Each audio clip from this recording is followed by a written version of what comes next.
donations, we can start that right here. So. Where's a safe place to put that? Maybe right here. People will be manning this the whole time. So. And look at that, our donation went up. Last time I looked, it was at 2,000. Next goal, yep. Goal number 2. Second goal, because we Saw a donation from St. Louis. Thanks, you guys. We really appreciate it.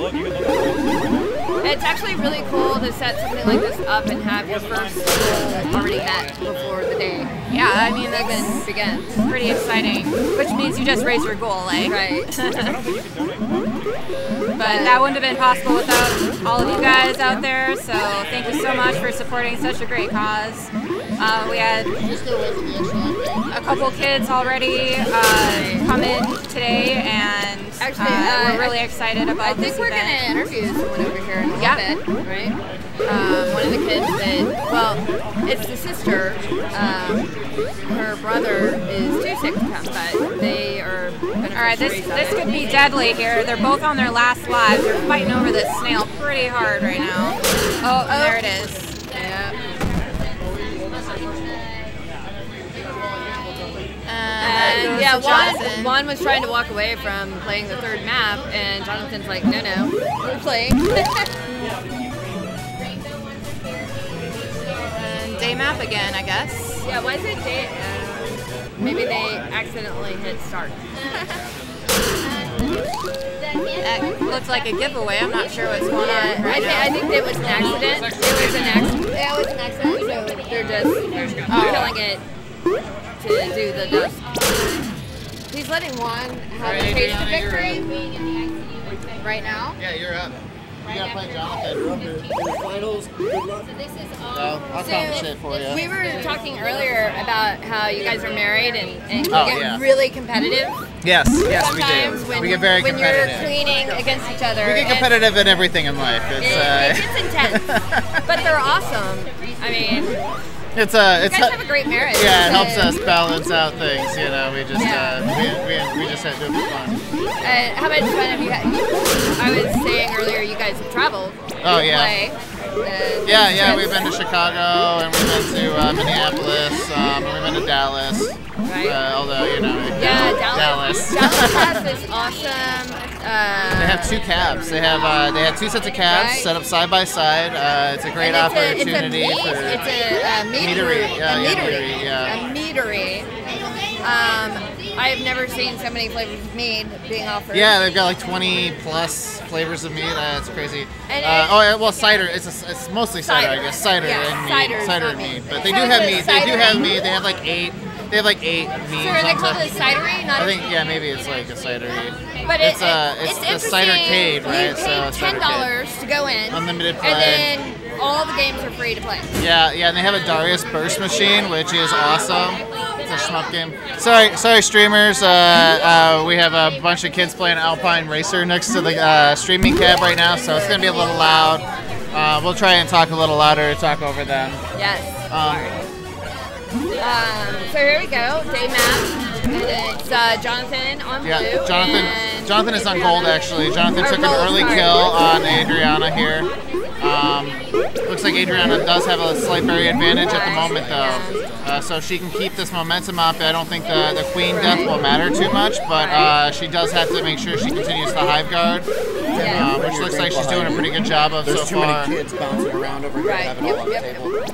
So watch when you back up. Okay. And that drink was again donated by, well, I paid for it. The Meridian Hive. The Meridian Hive. They donated 3 cases to Pinballs today. All of the sales go to the Children's Miracle Network. So it's really cool. And it's really good meat. Georgetown? Really good meat. Yeah, I think it's in Georgetown. Yep. So local business. Adriana's still keeping a strong advantage on Jonathan here on berries, although it looks like Jonathan's not really focusing on hive guards, so that'll probably be shut down for the most part indefinitely. He's got to go deal with the snail. Oh yeah, the snail. But Adriana's still got to focus on berries. She can't let it go because now Jonathan only needs 4. There was a big rush that came in. Here comes the snail. Yep, She's Jonathan got it. Yep. And Jonathan is in one of those spots that I would say, as a queen, it's really hard to get the other queen in that little corner. Yeah, I mean, you know, he's going to be perfect hovering the entire time. He's not gonna like relent if Adriana tries to bounce against him. The best she can hope to do is to push him out from under the ledge there. But really, her best opportunity was to try and like hope that her bots could finish the berry run before you know, Jonathan left the snail. But it doesn't look like that's gonna. Actually, it does look like it happened. There we go. All right, nice work, it. Adriana. So one of that the was things a very in close match. Queen v Queen fight is you have to have the high advantage, right? You have to Yeah, be you really above do the need. queen. And queen versus queen bumps. You know, you do have to be above her, the other queen, otherwise you will bump indefinitely. And specifically in 1v1 matches like this, you know, you really have to focus on killing drones and making sure that you don't get caught off guard by the other queen. So, you know, a queen's initial role is really to kind of like stay alive indefinitely, but at the same time kill every drone bear that they can possibly kill, you know, to try and maintain that edge. You know, almost every 1v1 match is going to be won over berries, just because of the relentless nature of the bots and how often they go berries over snail. But you know, like we saw last match, you know, snail bots are still useful in 1v1 queens in queen matches because they do draw the other queen away from the hive, where they would normally be like killing every bot that would be coming in. So in this hive, sort of like the day, as a queen, getting caught in that back corner is pretty dangerous. Well, it used to be actually. So in Jonathan just won that match there. So now it's tied matches. But so as you're referring to, in the previous build, corners used to have an advantage for queens. If you could perfect hover and hold yourself in a corner, if another queen would come to bump against you, you would have a higher probability of winning the bump because of the physics. And your back is protected. Physics. Yeah, right, exactly. So they're pushing you against the wall, and you're going to get pushed up slightly because of the way the shape the bounding boxes work and stuff. So you would most of the time win. It was usually about like 60-70% of the time, I think. Now they've fixed that, so corners. They do become like a trap, you know, like in a 1v1 match. Your wife has taken Jonathan out twice. Oh, nice. Good job, Adriana. She wasn't. This map, it scares her on doing the hive guarding because the hive is so open. But she plays Speed Warrior more frequently than she plays Queen, and I think this map leads to here she is being the good Samaritan and killing his stuck bot. See if Jonathan reciprocates. I don't think he will though. Right, no. But you know, on this map in particular, with her ability with Speed Warrior, she tends to cut across the maps, like wide breadths of map very quickly. So I think she understands like a good cut pass for, you know, taking out the other queen on this map really well, which has worked to her advantage. Nice work, Adriana. Well done. So Adriana won the 1v1 tournament. So. Wait, that's it? Oh wait, I think that's over. Is that it? Is that it? She is. Adriana is the winner. Yeah, she is the 1v1 she is the queen of our group. So. Yeah. Just want to thank all my fans out there. We love you. You were so awesome. Congratulations, Adriana. You should go buy a meat. Apparently, Spaz thinks Jonathan is cute when he concentrates, though. So there is that victory for Jonathan. Yes, Spaz thinks you're cute when you focus. Spaz. Who? Oh, yeah. Thanks, Hey, Spaz. You know my number. Hey, Spaz, why don't you come out here? You kind of know where he is right now. So I actually need another Meridian Hive mead now for the kids. For the kids. I think Adriana right? should talk a little bit about her victory. Like your strategy and how you kicked someone's ass and they're walking away now. A few asses were kicked. Yeah, a little bit.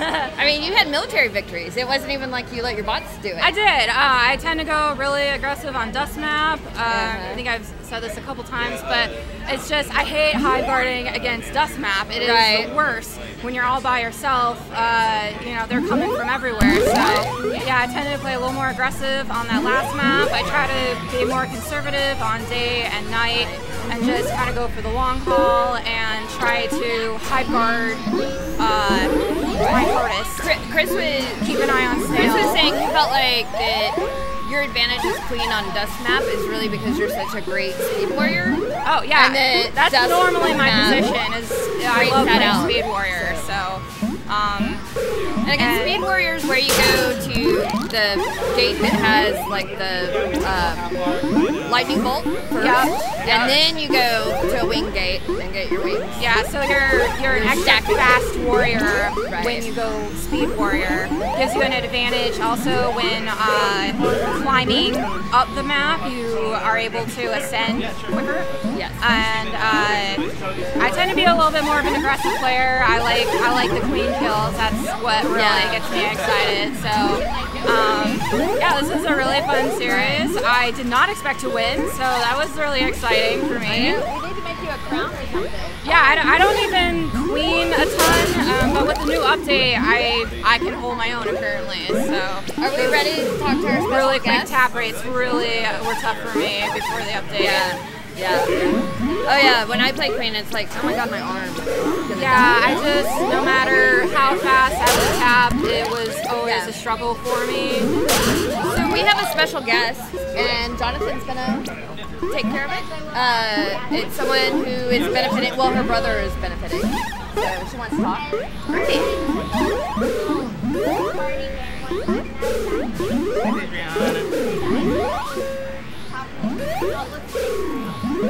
Steven, do a little test for me back there. We're ready. Do a little like sound check for me. Save some stuff. Yeah, just let me know when you got the headphones on, and I'll just keep talking until you're done with the talking. And you know, just continually saying things to make sure that the mic is picking up sounds, and you know, as long as there's a need for I can at least make the attempt.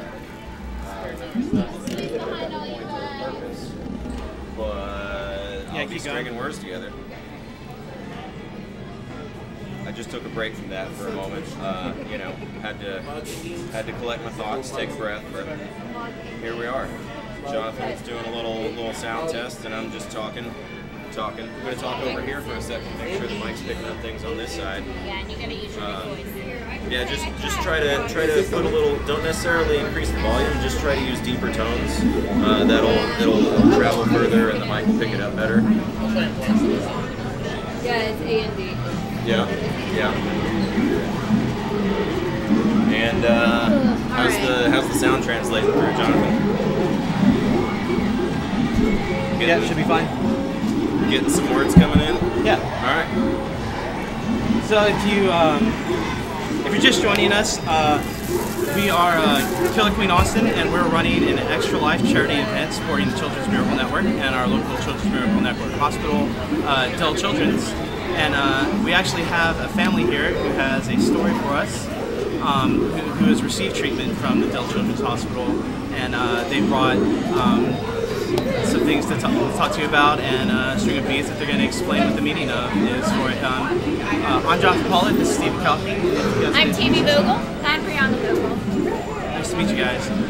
So, if you would you tell us a little bit about your experience with Dell Children's? So my son is almost 16, and he's been a patient at Dell since he was 4 months old. He received his first IV treatments at 4 months of age. At roughly 2 years old, he was diagnosed with a primary immune disorder. Lots of older people will understand boy in the bubble syndrome. Right. His is not that severe, but it is in the same group of disorders where his immune system doesn't work right. We've also since then found out that he actually carries part of an extra chromosome. And I have the same mutation that affects me in such a different way. It's amazing. Right. So, what are some of the complications and stuff that you can experience? For my son, some of the things is he doesn't fight off infections. So most of the time when you get chicken pox, us old schoolers, when we got chicken pox as a kid, we got it once, we were done. Nowadays we vaccinate our kids from chicken pox, and they might get a little bitty case from the vaccine, but then they're done. My son's had chickenpox 7 times. One of which was from a kindergartner at the elementary school getting it and not washing his hands after going to the bathroom. Oh no. So he picks up things super easy, things that our bodies would fight off. Being in high school, he still gets croup. Croup is a virus for little kids, but his body doesn't build up immunities, so it doesn't remember it. It's almost like his immune system has Alzheimer's, and so it doesn't remember the things it's seen before. It seems like, I mean, anytime you have like an immunocompromised system, that you're going to be at like high risk of any sort of contamination. Or does it affect like his ability to go out and do activities and things like that? It does affect his ability to go out and do activities. It affects his ability to go to school. He went to school until the middle of 2nd grade, and then they had us pull him out of school completely and do homeschooling. That allowed us to rest quite a bit, which allowed us to let him participate in Boy Scouts. And of course, camping is outside, so you don't have all the confined germs, so that works really great. Okay. But living in the state of Texas, one of the things we do a lot is swim. Well, he picked up a really bad blood infection from being exposed to water. And so from the time he was in 1st grade until just recently, he's not allowed to be in any kind of outdoor water. No Schlitterbahn, no swimming pools, no backyard swimming. I mean, he's limited to the bathtub. Yeah, no jumping in puddles. It sounds like a pretty restrictive set of symptoms as far as the activities he can do go. How have you been able to find the treatment you need locally, or has there been adventure in that regard? There has been some adventure in that regard. We have traveled to Houston. When Devin was first diagnosed, there were actually not pediatric immunologists here in Austin. Okay. We were still back at the Children's Hospital of Austin, which was part of Brackenridge, Maine. Okay. This was before we had Dell Children's Hospital.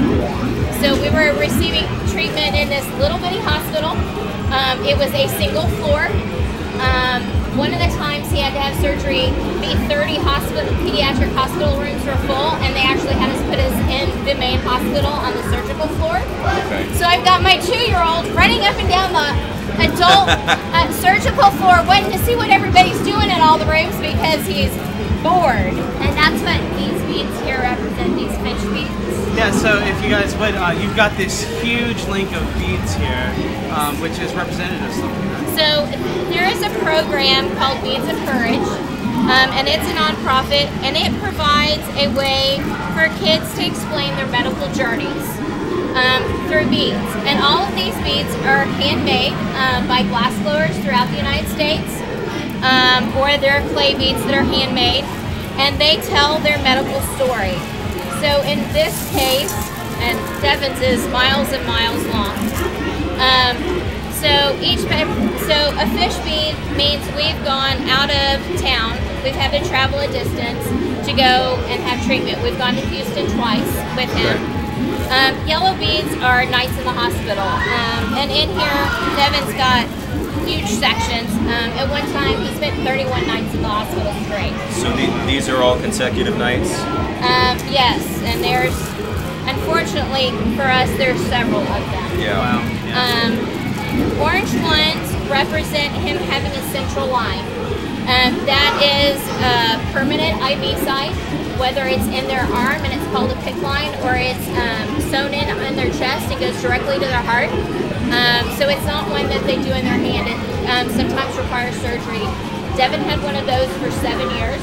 He called it a blue button. Okay, I was about to ask how long this can be in. He actually had to have it replaced 3 times because he was 2 when we put it in. Okay. And so as he grew, they then had to put in longer catheters because his body got bigger. But hey, we were super excited he was growing. Right. And by having the portacath placed in his chest, that meant anytime he was sick, that they had a direct access line to do an IV. They didn't have to struggle to find some place when he was super sick. It also gave us the freedom to do IV antibiotic treatments at home versus being cooped up in the hospital. And less exposure to germs. Yeah. And I think I remember you mentioning that he's had low blood pressure issues, and so things like that could be very advantageous, not having to find a vein and put a needle in each time. He's had blood sepsis 3 times. The first time he was in 1st grade. He's had it twice in the last 18 months, unfortunately. Oh, wow. That's where he gets an infection in his bloodstream, and it's very, very dangerous. And we've been in ICU twice from that, and it's it's really scary because we've had a couple of times we weren't sure what our outcome was going to be and whether or not we were going to go home. So Dell has kind of become our family. Devin has a favorite nurse. Her name is Nurse Nancy. Hi, Nurse Nancy. Hi, Nurse Nancy. Hi, Nancy. She's fabulous. She's been around since Devin was little. So she's watched him grow up and helped him along the journey. She's watched him grow up. It's kind of funny, some of Devin's doctors that have treated him there at Dell since he was 18 months old, they're like, oh my gosh, he's old enough to start driving a car, and I remember when he was walking around with his pacifier and his stuffed turtle, so they've seen him, grow and learn to write, and, now he's got a beard and... become a young man, and so it's kind of fun to see that him go from that little bitty baby boy to, we've made it to being a teenager. Whether he survives that or not, that's yet to be seen, but that's because he's being, 15 and a half. Yeah, I remember that. Yeah, it seems like having the ability to kind of grow up with those doctors and having like that social situation, it's something like very valuable towards like both the treatment and maybe like. Well, and what's really great is that the doctors, we have a team that we've built, and they're all within the specialty care center at Dell. And so when we go in to see his, joint specialist, then he can see the notes from his stomach specialist and from his neurologist and from his infectious disease specialist. And so they can all get together and make a treatment plan. And so they can, hey, this is working, this isn't working, how do we make him the most functional, are we missing something, are we, are some of the drugs that we're given making it counteract what this doctor's trying, so it's all together versus, one doctor here and one doctor there and one doctor over there, and where they don't communicate. Sure. So having a group of doctors that can kind of have like a common knowledge base must be helpful in the treatment. Yeah, it seems like that'd be a great benefit of the children's facility in general is having a community. The neat things that they bring in for the kids. So, you go to an adult hospital, and that was the hard thing when we were still at Showa, and, if they didn't have enough beds, you went to the adult hospital, they didn't know what to do with a 2-year-old running around who wanted to ride the IV poles. But let them ride the IV poles. So they have special pediatric ones that have a big base on them that have like rollerblade wheels on them, and they can sit on them and like ride them up and down the hall. It's fabulous. In one of the treatment rooms up at Dell, the floor has train track piles on it, so you ride the train tracks with your IV pole. Yep. That's one of his favorite things to do when he was little. And now he's too tall to ride on them. But they also have a teen room at the hospital. It's only for teenagers or their teenage siblings. Video games, movies. You spend a lot of time stuck in a room. You're not moving a lot. You have a huge movie library. All the rooms have DVD players in them. Some of them have actually been upgraded to Blu-rays, which is fabulous. So you can bring movies from home, but you can also go down to the children's library and bring movies up to your room. Oh, okay. I was very interested that you guys have brought up that you were helping create sort of like a board game library and game library. So that's Brianna's project, and I'll let her. So for my Girl Scout Gold Award, which is similar to the Boy Scout Eagle, I decided to build a board game library as a sibling of someone who's always at the hospital. It gets really frustrated when it's like, I want to play a game. Can you bring up a board game? which one? We have like 100. I know the one I sent will not be the one you want. So I've started building a board game library because they have to be able to clean everything. And they didn't realize there were card sleeves to protect the cards. So they would wipe down their Uno cards, which destroys the Uno cards with wet wipes, and then they have to buy a new copy of Uno 2 or 3 times a week. So they were having a hard time keeping any sort of game there consistently. And so I've provided them with a large number of games. I think I've donated over 100 games, probably close to 120. And I've given them the resources, where to go to find plastic pieces and card sleeves, so that these games can last more than 2 or 3 times. Absolutely. Is them having a dedicated game library saving them from having to sterilize and clean the games every time? Well, they still have to do that because patient 1 might have the flu, and you don't want to give that to patient 2 who has something else. But by providing them with the card sleeves and replacing cardboard pieces with plastic pieces, means that they can just take the wet wipes and wipe them down and then dry them off, and they don't have to worry about destroying the game in the process. And they can use those games for recovery. Either you have to sit up when it's your turn or stand up. Yeah. You have to roll the dice with your right hand and pick them up with your left hand, drawing cards and vocabulary and language skills with games like Codenames, where if there's certain concepts like for Devin it's time. And time is not there, whether it's minutes or hours or days of the week, months of the year. So when we play Codenames with him, we sit there and we'll selectively pick some words like snowman and Christmas and gift and bed and night and stars, and to try to make the connections between things. So we'll give a clue like winter. Okay, winter means cold. Cold means snow. Snow is used to build snowmen, to try to repair some of those connections between words that are lost. Yeah, it sounds like a good game. Gaming is great for healing. Right. And the other thing is that it's interactive. Yeah. So the kids don't feel quite as isolated, but it's also interactive with the families that are up there for a long time. Yeah, so one of the things that kind of struck me when you guys brought up the board game library is, when you think about treating children that have illnesses or anyone that has an illness, not necessarily just helping them get physically better, right? But helping provide like a quality of life while they're receiving treatment. Exactly. Well, socialization. Socialization, quality of life, but you're also with pediatric patients, you're treating a whole family. You're dealing with that mom and dad that are, can't be at work because they're at the hospital with their child. They've got siblings at home, and how they, when Devin was at the hospital for 30 days, we called the elementary school and said, you know what, she's taking a mental health day. She's coming up to the hospital, and she's just hanging because she needs to lay eyes on her brother. Right.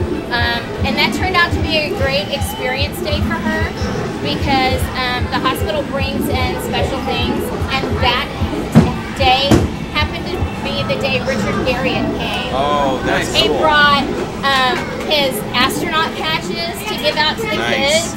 So he brought pieces of his space suit, like space helmet and things. And I was the only one that was there because it was the middle of the school day, and so it's like I get the astronaut all to myself. Cool.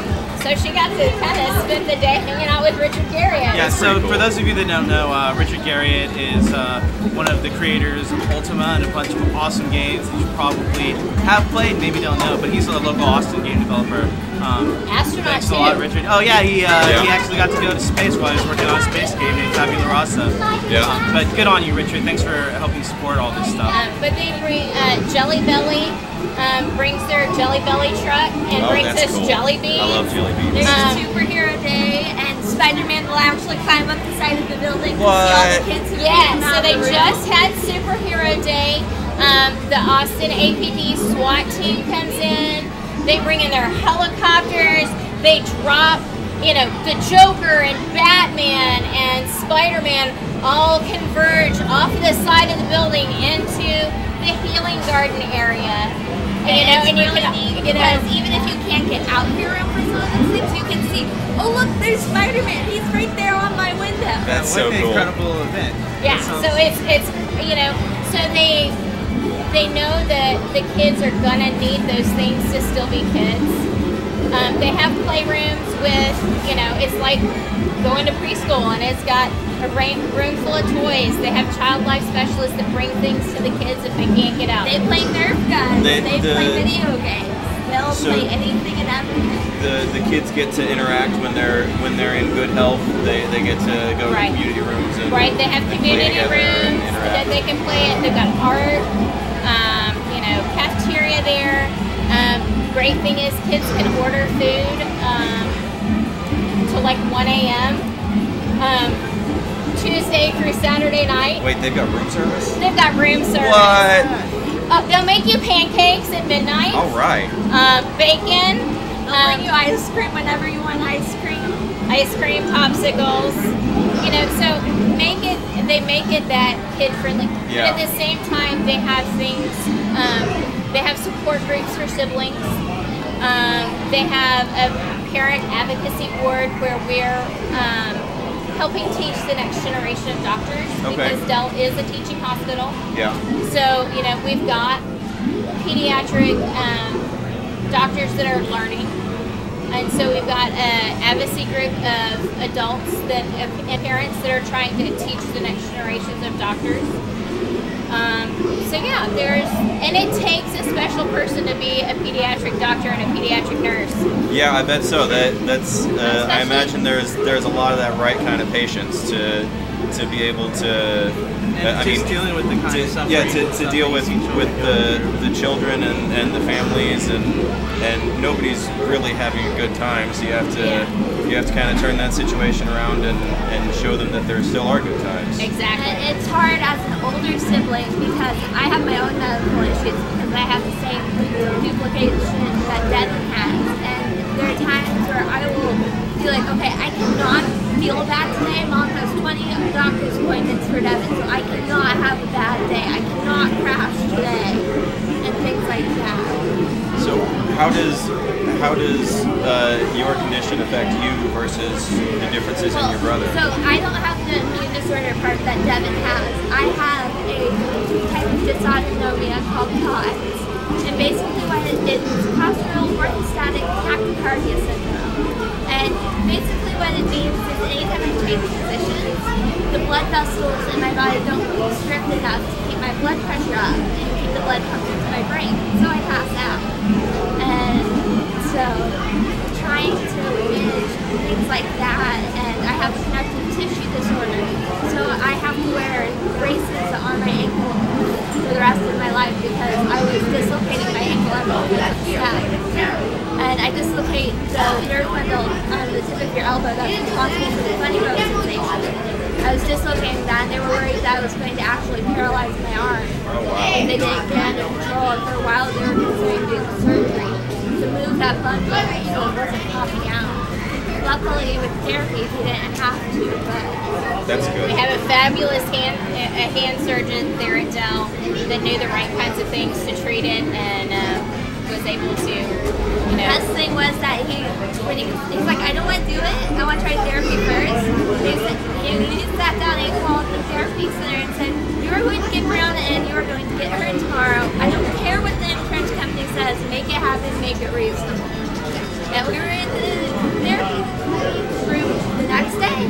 That's good. I'm really glad that you had a doctor kind of We've got some, you know, like I said, we've got some fabulous people that we've worked with that, you know, I trust my children's life with.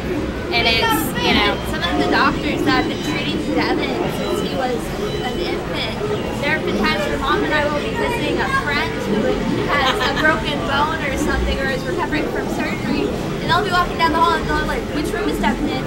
Why haven't I been told yet? No, don't panic. We're just visiting a friend. See, no bracelets. Promise, visitor. We're visitors. So yeah, so Dell has kind of been, you know, Dell became our, you know, it's been our home away from home for quite, you know, a number of years. It was a great upgrade from Showa and the little environment there. You know, it's got You know, it's got great facilities.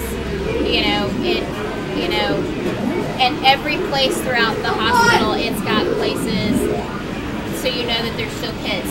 There's a playground in the back area. There's, a butterfly touch wall, and you touch the different colored pads. The butterflies, and there's one where it's rocks, and you can catch them with your shadow. And so there's one where the butterflies, if you hold still enough, will come and land on you. And it doesn't feel like a hospital when you're there. It doesn't feel like this sterile, sharp corner environment. It's round. It has stained glass windows. It has art. Every wall is just covered in art done by kids, done by adults. It sounds like an amazing aesthetic. I mean, especially since you described it as your home away from home. I mean, you spend. I can only imagine how much time you have to spend there. Yeah. And it seems like this is all very important to you guys. And you guys told me that you had run an Extra Life event last year as well, right? Yeah, last year, as I was working on building that board game library, I ran a 24-hour board game marathon at Wonka's Toys and Games, one of the local game stores. And we played all night long. And I don't remember the grades. $500. Wow, that's awesome. Right. So Wonka's is just the board game bar across the street from Pinball's here, right? Exactly. Right across the street. And we were very, very passionate about what Extra Life was providing. The Extra Life Guild here in Austin was providing for Dell Children's. They were working on two main goals last year. One was to renovate one of the wings at Dell Children's Hospital. Okay. And make it a facility for mental health for pediatrics. Right now, here in Austin, if a child has mental health issues and needs psychiatric care, they either have to go out of town or they go to Shoal Creek if it's not full. Unfortunately, Shoal Creek is not really set up real well for pediatric patients. It's not a pediatric. Especially for kids who have other problems. Like, there have been times where we've brought in Evan because he's having reactions to a medication that has made him mentally insane or suicidal. And they've turned us down, and they end up having to take him to Dell and strap him down to a bed to keep him from hurting himself because they don't have the resources. So that's one of the things they're working at, is actually having a pediatric wing where they can safely treat pediatric mental health. Right, that's great. The other, especially, with all the, we've seen a lot of suicides in the Leander ISD in the last year, and that's been really hard. And so knowing that we've got that here in town would be fabulous. The other thing that they're working on is an electrophysiocardiology lab. Wow. That's a nice name. Yeah. So it has, cardiology means it does with the heart. Electrophysiology, it has to do with the electrical impulses sent from your brain to all the parts of your cardiovascular system. Okay. And that's close to our heart because that's the lab that they needed to be able to test Brianna. And we don't have one of those right now. But luckily for me, I was diagnosed within 6 months of showing treatment. Lots of kids, young adults who have POTS spend years not knowing what's going on. Why am I fainting? What's going on? I don't know. Doctors don't know, and that's scary. But for me, I happened to go to the right cardiologist. He's like, "Oh yeah, that's POTS." I knew within 10 minutes of walking in his office what it was. He hadn't even looked at the chart yet. He's just like, "Are you having problems fainting?" It's POTS. That's great. Having that kind of knowledge and specialty is available in town. And the reality is the treatment for what she has is very, very simple. She takes a pill twice a day, she ups her sodium and water, and she wears compression socks. Okay. I have super fun compression socks. Nice. Those are Got really that cool. sock in And going then strong. these are my braces, and actually down here it's clear. So as I change the color of my socks, I change the color of the zebra pattern. Okay. And we're lucky enough that at Dell they have the orthotic and prosthetic clinic that can make the special shoes, the special ankle braces. Okay. And it's actually the same company that made Winter's tail for dolphin tail. So if you're familiar with the movie Dolphin Tail, Yeah. Okay. Okay.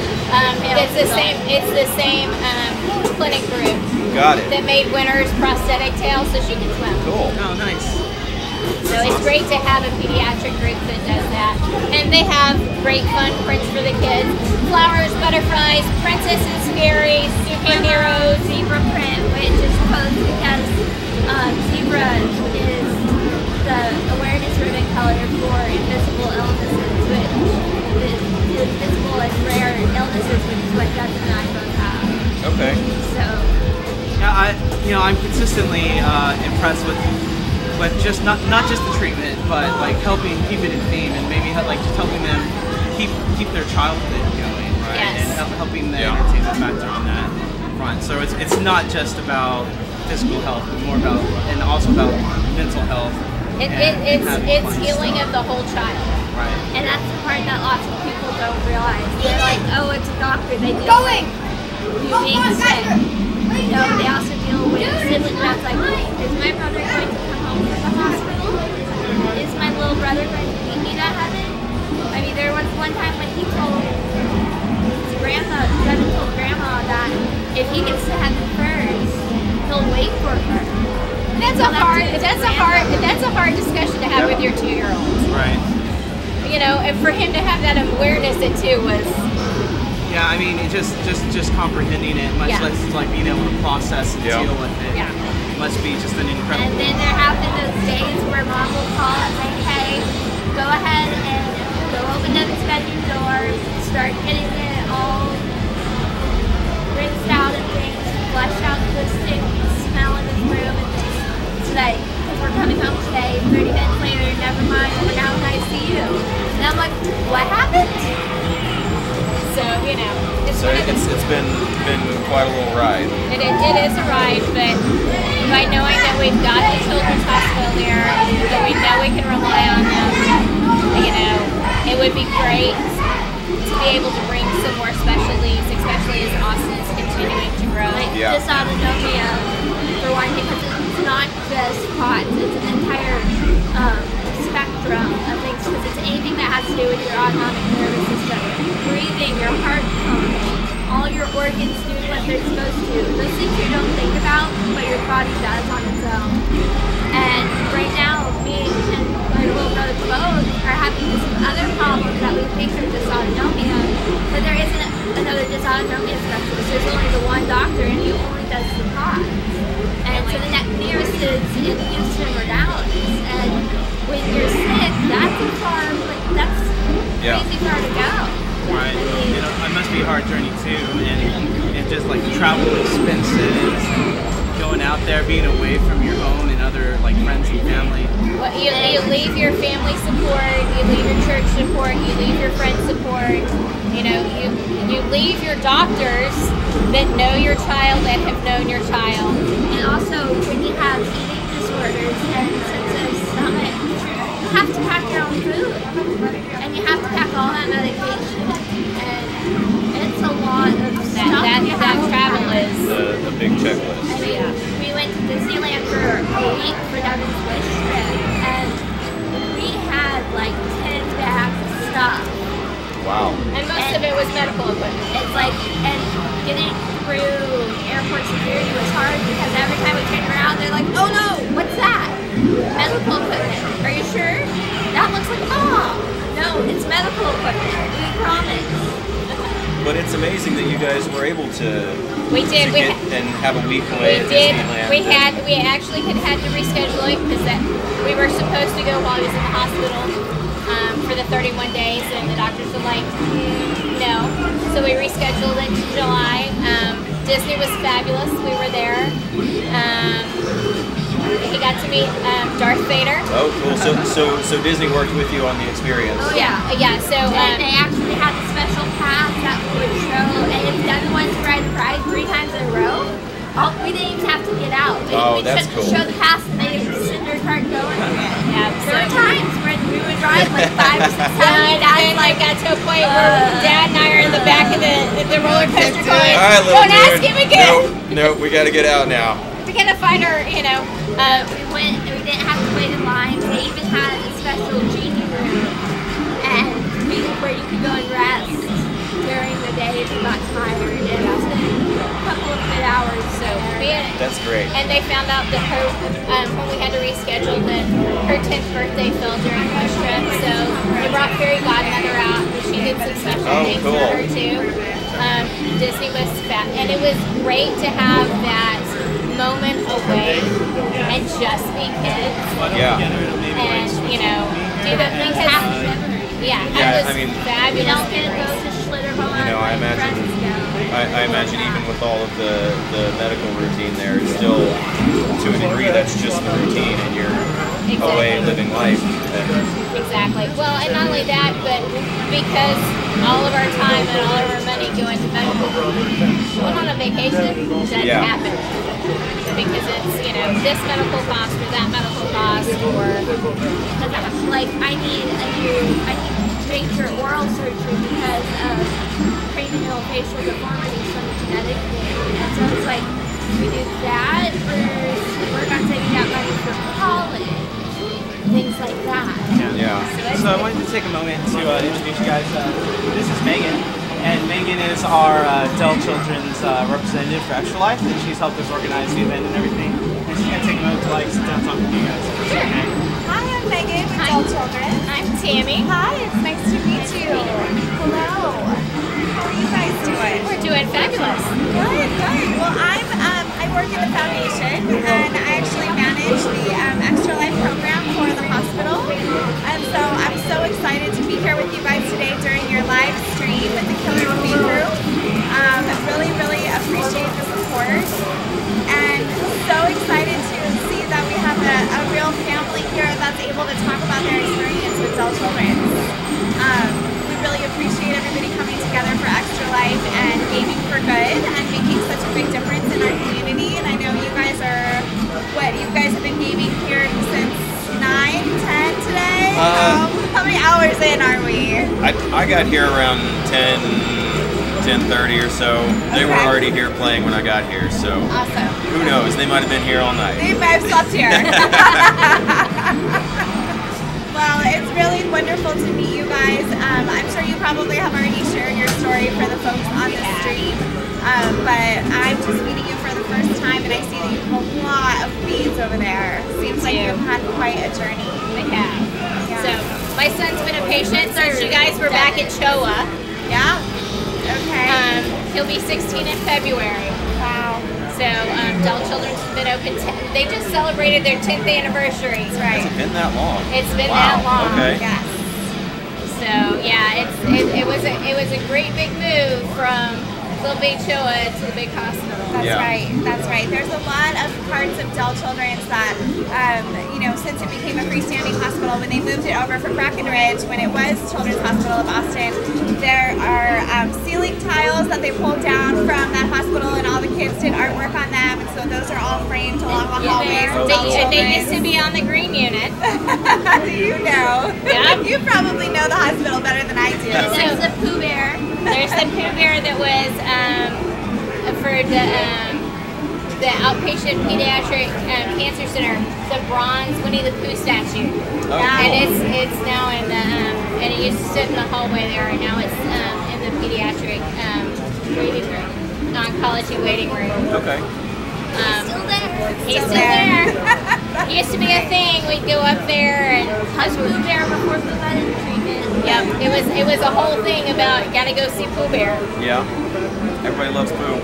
Yeah, that's right. That's right. Well, there's so many special things like that that are part of Dell Children's, and you know, I think that is really what we can take away. That's what you guys are fundraising for. That's what Extra Life is all about, and why this program was created, so that children's hospitals can have special things like all the things that you guys are talking about to make it feel different from a regular hospital, and maybe make it feel a little more welcoming, and make sure that we're caring for the whole child and the whole family while you guys are there. We were telling them about Superhero Day. Oh, it's a big day. It is. Sounded like a lot of fun. To get out like 2 days before Superhero Day. And we're like, come on, dude. Big day. Yeah, but we always get to see pictures of it. Good. And it's fun to watch, you know. Glad you're out of the hospital, but really, dude. We missed Superhero Day again. It's happened like 2 or 3 years in a row now. Yeah, I think it's gonna be a You should just thing. tell him to play sick next time. I know, I'm like, dude. Joker and Batman and Penguin and Spider-Man and Wonder Woman. Glad you're getting better, dude, but like just pretend like you have a cough for a couple more days. Just so we can hang out. Just so we can see the superheroes.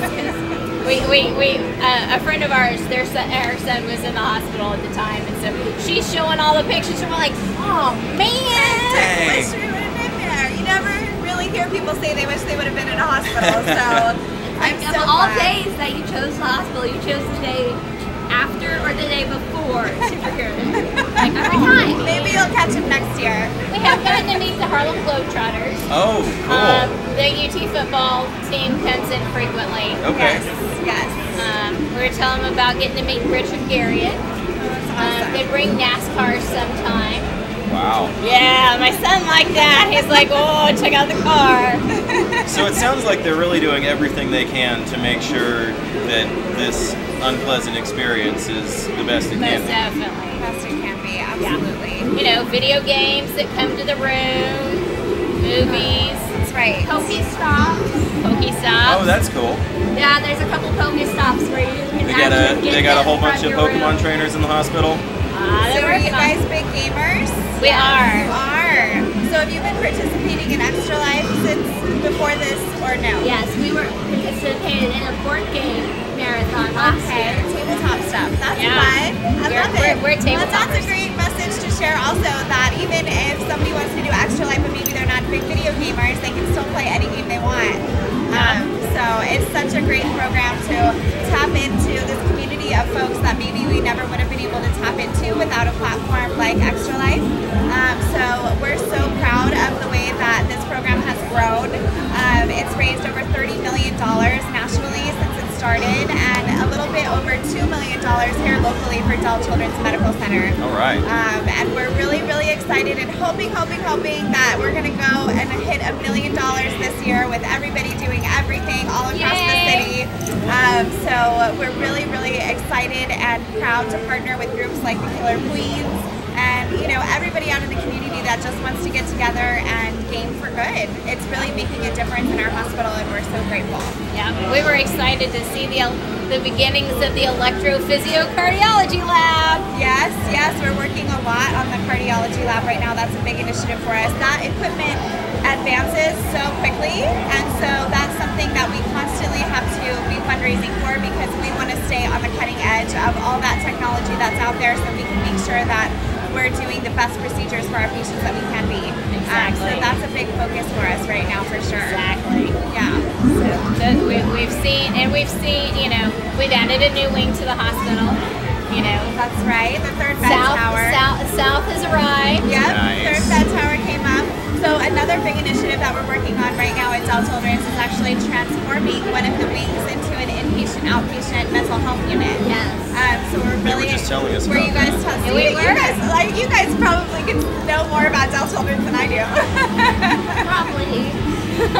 And that's great, because there are some really good pediatric mental health professionals in the Austin area. They're just all running their own little independent practices, and a lot of them are out of network for insurance companies, and so something having like a that would be great. facility, because the Dell staff works with the schools too. That's right. And so if you're inpatient, receiving an inpatient mental health treatment, then you've also got access to still having school. Okay.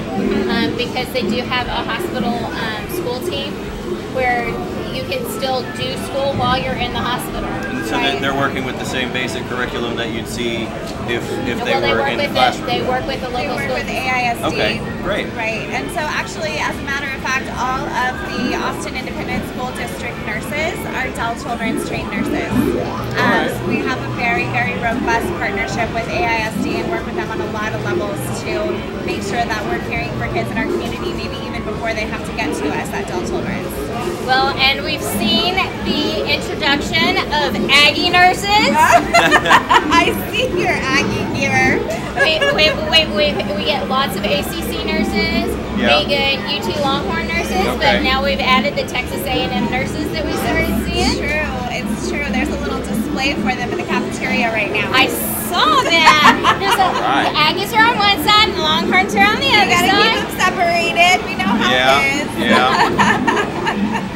So yeah, we've seen, with it being a teaching hospital, it's great to see those next generation of nurses and doctors coming through, and I help some with the parent advocacy board to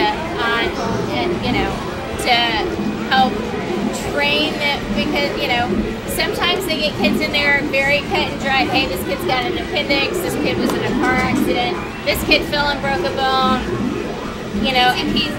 Easy peasy, standard textbook kiddos, and then but they also treat our non-standard kids that have heart conditions or have cystic fibrosis or They don't run fever with infection. So teaching them that some of those, just because that textbook said that doesn't mean we're going to show you that. Right, we got to make That's sure the rule, and but be he human about doesn't it. know that's the rule. Trying to explore Some new rule avenues breakers in for- there, yeah. Well, and it's great to see the way that the child life staff will come in, or the PT staff will come in, or the occupational therapy staff will come in and do things that are not traditional to get kids moving. I know there was a robotic voice command R2D2. And the deal with my son was, well, you can play with R2 once you get out of your bed and walk to the bathroom back. There you go. Okay. Gotta get up and do it. Gotta get up and It's go. like, R2? Right, you have to go and turn on R2. There you go. Bribery goes a long way. Yeah. Lots of bubbles. Or, hey, do you want to play a game? Sure. Okay, we're going to play a game. But it's therapy, so there are lots of times where they'll kind of sneak the therapy in there. We call it hidden therapy. Right. Yeah. Where they don't realize it's therapy, but it is. But it is, and that's the fabulous part.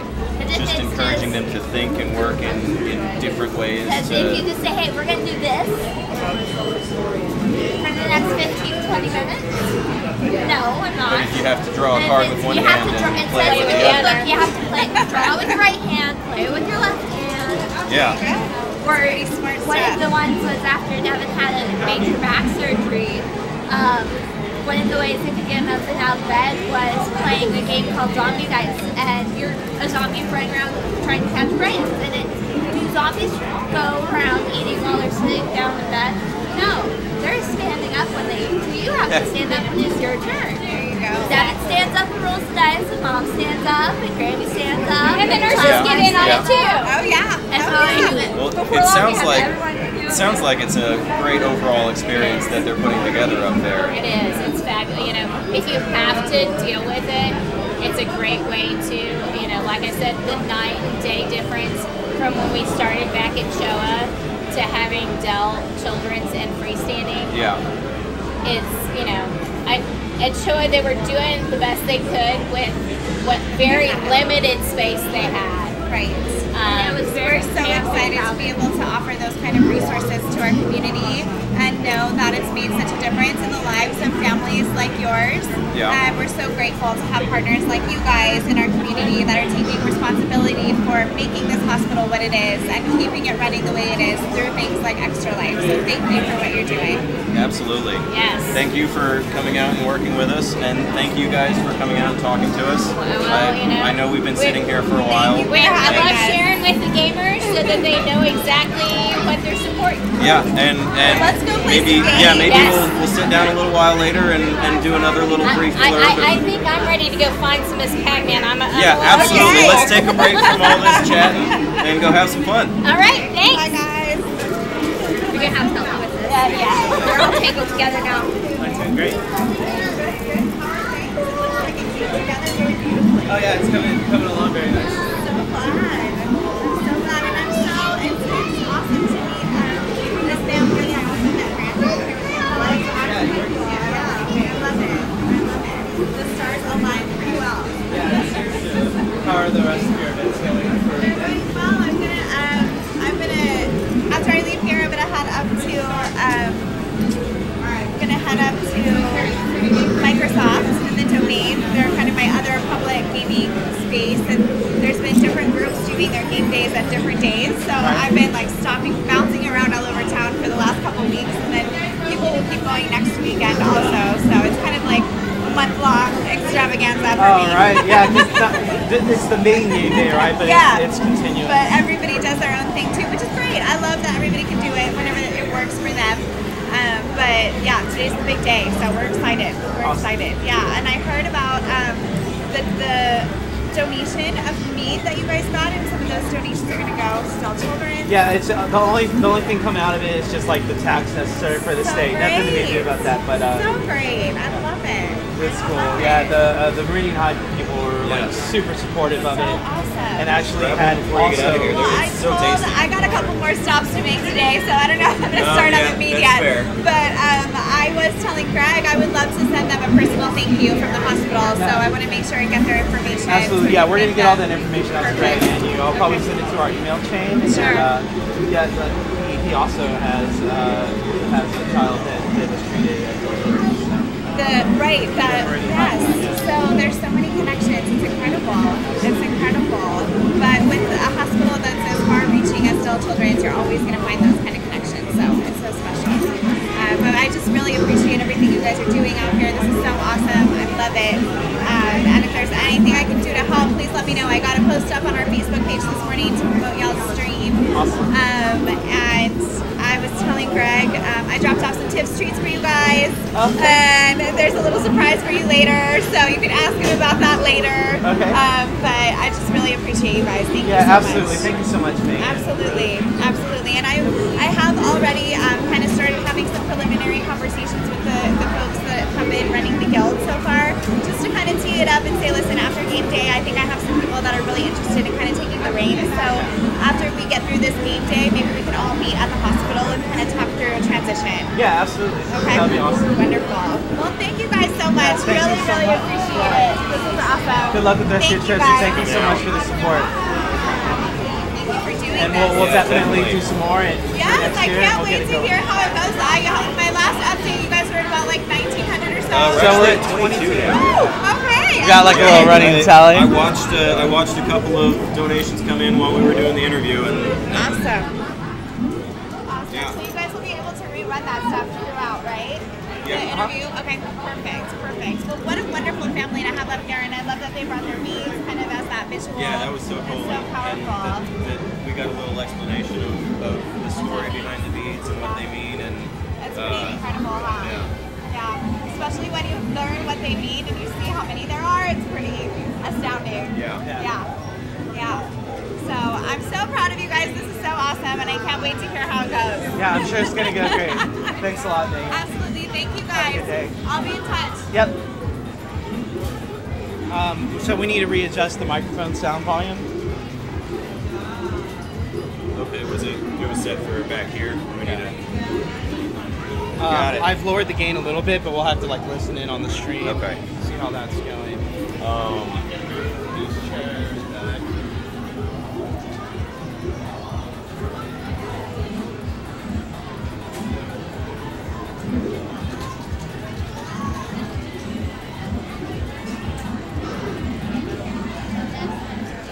My party stuff.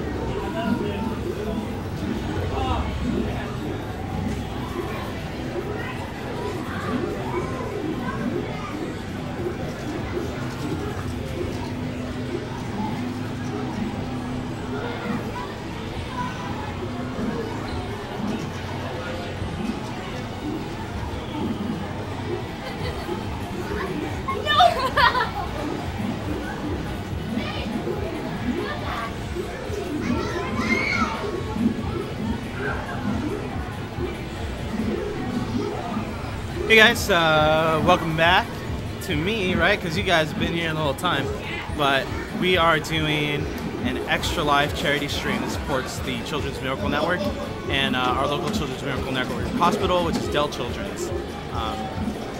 Have to do a little bit of sound prep here because we had set it up for an interview. and I'll be basically doing some weird stuff to get that going here. Testing. Test. Alright, so we've got game going. This is the night map. And we're going to move forward from there. Bring back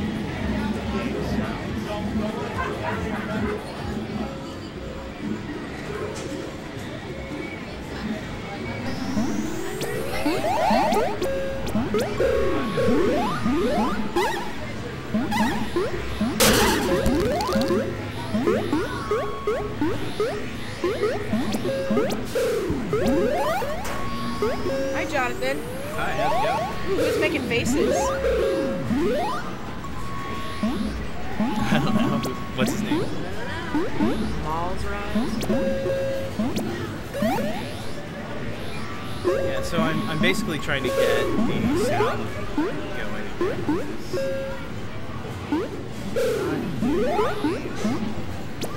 Which one is this one hooked up?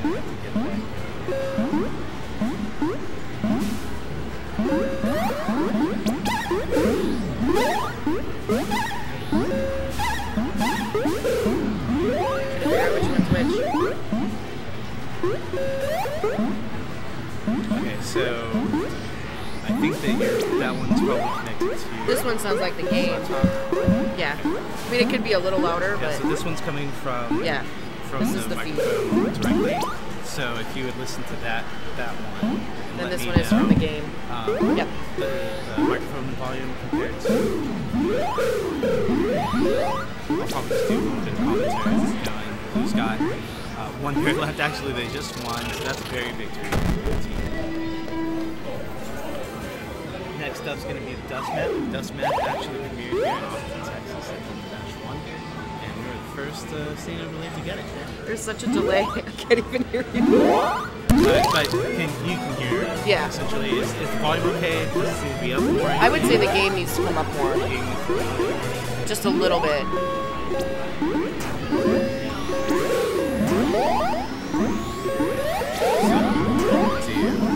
Game's already in, so I just have to turn down the volume on the speaking. Okay, so we got Dust Map going. Looks like no warriors up. We just got one warrior up. It's a non-speed warrior. Got two bots. Gold's got a pretty good berry lead. And Blue has most gates.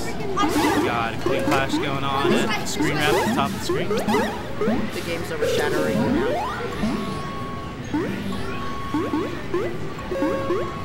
And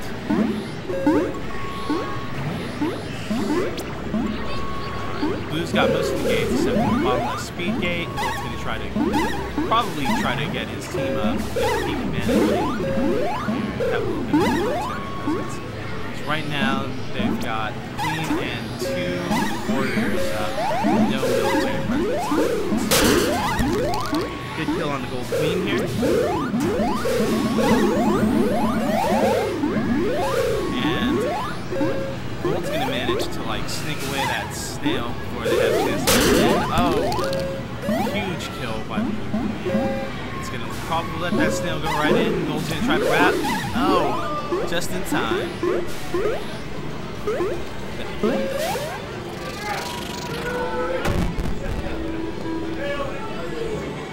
It's like I can hear you, but also you're talking very softly, I feel. Yeah. I am, somewhat. So if you went to your, if you went to your regular voice, then you would be perfect. Okay, great. Yeah, I think then we'll stick with these settings for now. Thanks for bearing with the stream.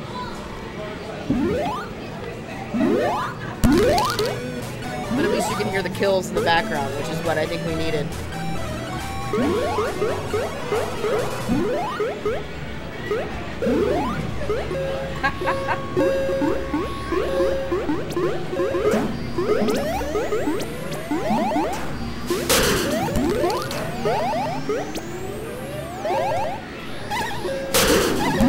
I just decided when someone plugged in here. That's what I typed. Oh yeah, that's me. Okay. Yeah, Mr. Gex, yeah, that's me. Who's Stewie Lightfoot? Stooley Lightfoot. Stooley Lightfoot. Nice. I need a ledge guard. Yeah, sounds they like must know someone who who you knows are. me. I don't know who they are.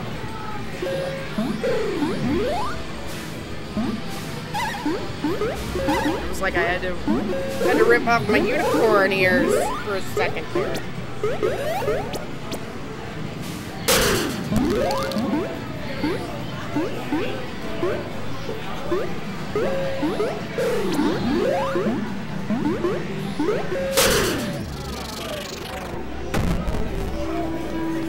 These last couple games, we've had some kids that can barely reach the cab playing.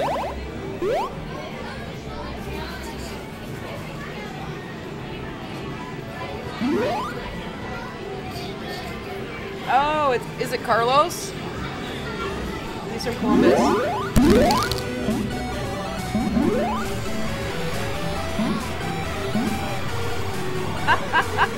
I remember.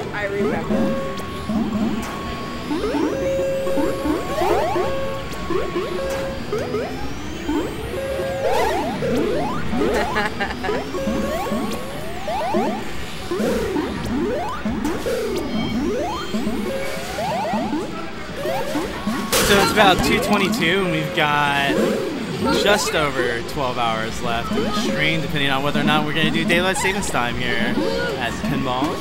I'm going to guess that if things are really busy, that they might, but who knows, right? So going into the 3 o'clock hour, maybe at 3 or 3:30, we're probably going to move into a 2v2 or a 3v3 tournament. I'm going to have to go organize that with some people and see kind of what our participation level is at this moment. And we'll kind of organize a little bracket play for that, and we'll keep you guys posted on how that pans out. 222, right? So we're at 2,200. That's a weird coincidence. We need someone to donate $22.22, and that would be great. Yeah, so someone wants to do 22.22. It would be interesting for a little bit until someone else donates, which hopefully would be really soon, right after. Yeah, right.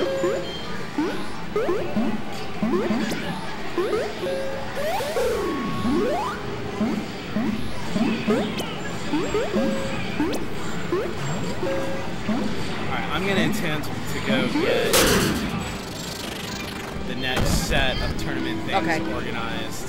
And luckily, there's Demi to back you up. Demi! Come host with me, Demi. We're ready to go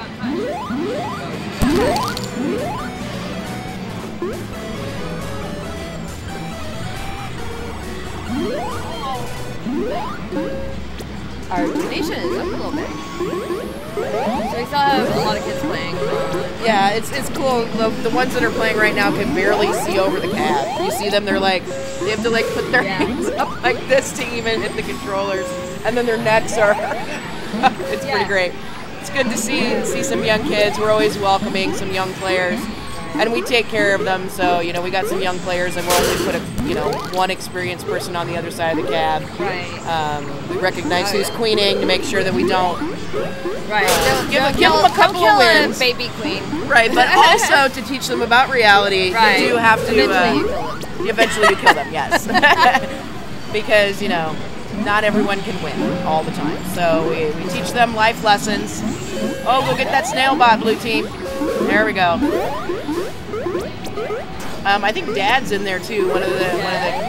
Although it looks like they might have had to step away. I bet they're here for Oh, birthday. okay. I was looking now. Yeah, no, it's just Wilson and Patrick made it in. Oh, there's Greg jumping on.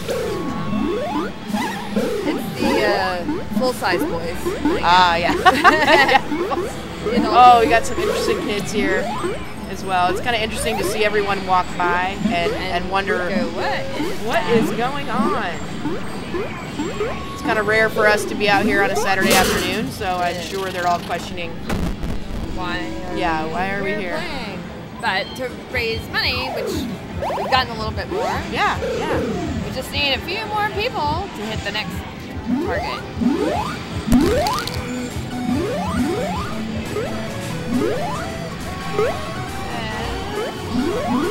So the sides are kind of even. I love watching the chats over here. Is anyone even listening to us? Yeah. Stewie from Columbus. Columbus. He's like, everyone gets a trophy. Yes, we all get trophies. We all win every night.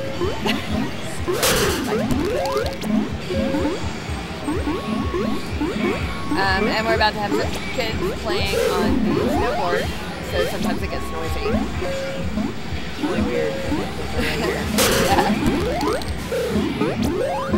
I'll admit, when I was watching the test streams, I was trying to figure out where the table was in comparison to the cab, and in my head, you guys were right next to it, and I couldn't figure out like why would they put it there? Why would they put it there? Because I don't remember any of the machine. I don't pay attention to any other machine. When you guys were at that tournament, the cabinets were at a different spot. Right.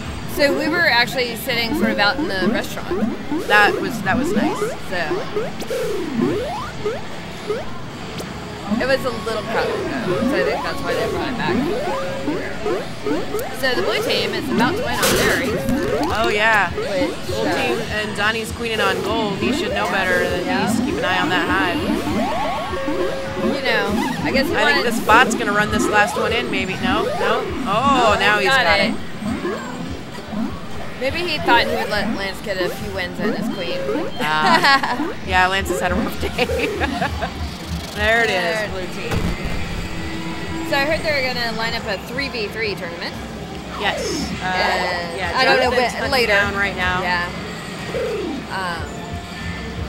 I still think they should do some like warrior lessons, like park the queen and intentionally do maneuvers. Some maneuvers. That would be fun, I think. Yeah, we were talking that it would be fun to leave the queen set aside and go, 3 warriors and then 1 bot and see what would happen and have it just be an all-out slaughter. Right. So we went to famine. Warrior practice. I mean, they can actually slow down the game by tapping all the bots in. You can slow down the game and practice how to fly through the map and stuff like that. If you have people willing to work with you. Yeah.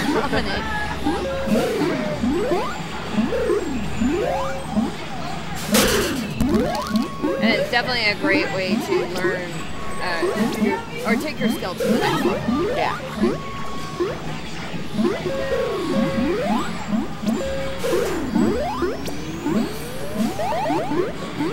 So gold's being pretty aggressive around their hive. I wonder if blue knows that they have to go to the top. Yep, someone does.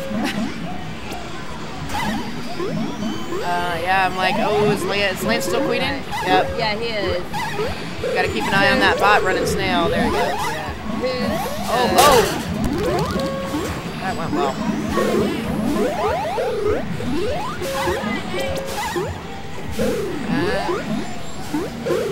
Blueberry boys are getting it done right now. That's kind of, sometimes when you have one bot, you know he's going to go fight over the snail. Right. Let him go. Yeah, exactly. And then you focus on the berries. Do the work for you. It was interesting during the queen battles to see how much the bots were actually, paying attention and playing. Right. Yeah. And Not it was that the bots also were paying interesting to see which people would come out and be aggressive and which just sort of hid and tried to let the bots do what they needed to do. I think in the end we saw Adriana being aggressive won the whole thing.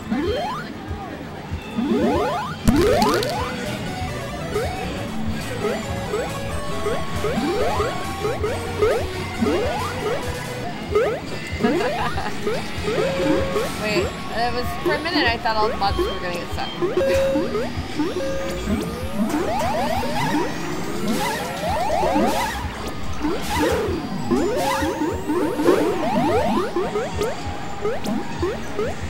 So I wonder in the 3v3, do you think they'll tap the bots out or leave the bots in? I'm not sure.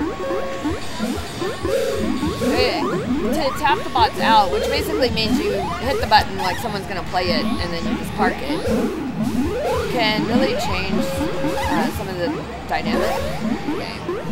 Yeah, it really does get a lot more aggressive, and you don't have to really necessarily worry about the berries and the snail being right, because that's not going to be possible. Oh, abs going after that blue queen real strong. We Got a speed have the snail. Oh, lost the snail. But don't worry, your boss is coming right back to it. Oh, that's Patrick on abs. There's a speed warrior. And Donnie's queening on gold. But trying to... This is where sometimes your queen is trying so hard to protect your snail, they end up dying and you can't win that way. Oh, Patrick won that one. It was like Patrick and Wilson going after each other. So Lance still has 2 queens left, and Donnie's on the ropes.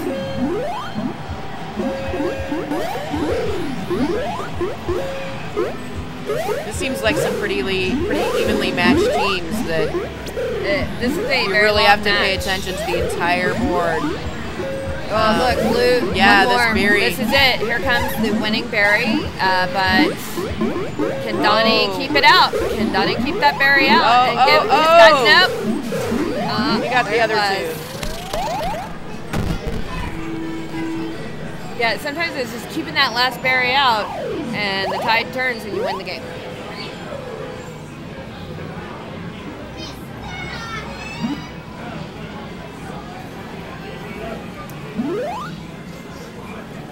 So, same usual playing pretty much.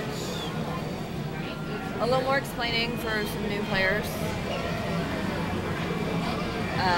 I think they're probably explaining the berry strategy on the night map. That's the first thing you ever talk about is that the map loops. Right, and night map is pretty lucrative for a berry strategy. So here we go. Let's see if they come out with berries. If they do, a lot of times you'll see them fall straight through, maybe grab the speed, and then keep running the berries from there.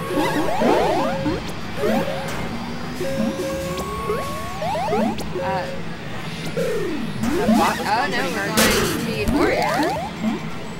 The bot's running the berries for sure. Uh-oh. So Checkers on gold. Yeah. Oh, it looks like Checkers maybe just got tapped in. There's no one standing there. Oh, there we go.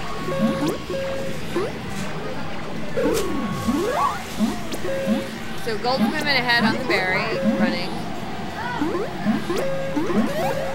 And they were the ones that it looked like they were explaining berry strategy before they got started.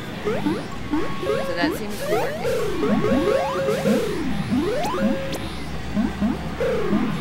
Blue Checkers just wiping out pretty much all of the gold box.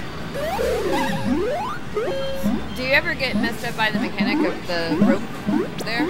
Of the what? Yes. Where like I can't land. You can't land on the rope. Right, but you have to land on the grass. Then you can run across the rope. I fall through there all the time. All where I want to be on that level, and it's like that rope is a little weird.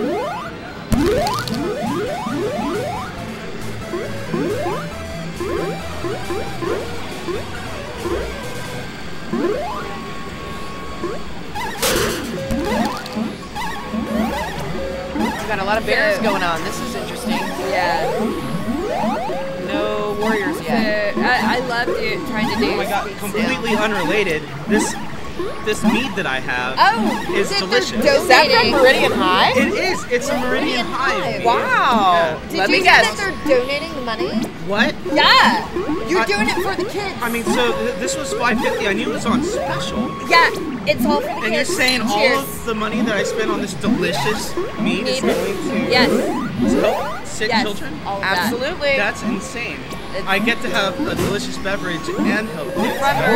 Orange blossom, honey, blossom. and blackberry, I believe, is the other flavor that we've got today.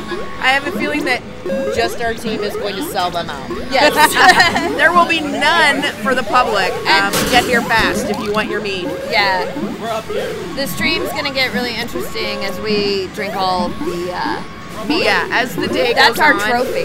That We're all is getting. true. Yeah, that's. It's gonna get interesting to see the skill set Improve. change. You say improve. You know, we get out of our heads a little bit, Yeah. and we get so much better. Yeah, you get a little bit of scare. You get a little braver. Yeah. We got Bluebot just So stuck you in the can see hive right there. here, this is what Adriana was talking about, that it's a very difficult hive to guard on Yes. berries. They've got that so bottom many one left. openings, yep. And you can see, so the Warriors. It would help if Bluebot would. Yeah. Now, one of the things is the Warriors need to realize their queen does have a life. She can sacrifice to save that berry. Oh, bot And snail. look, they missed the snail. Bot snail sneaks in.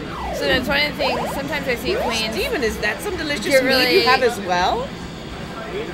Conservative about their lives and forget that sacrificing is a thing you can do. Demi, yeah, you need more glitter. We need more glitter. I love it.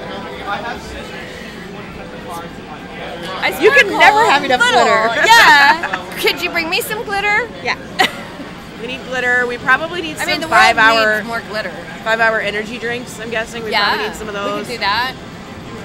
Demi can take a nap Yes. and then have more energy. Yes. No, we don't want that.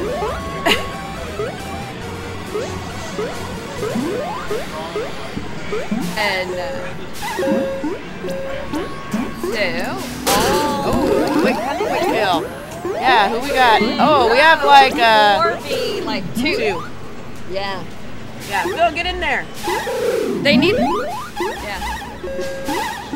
There we go. But little evening up. Well, be nice. We have some new players. Be nice. I can't recognize who's on blue team. We have a couple of newer players who, again, we always try to be nice with them.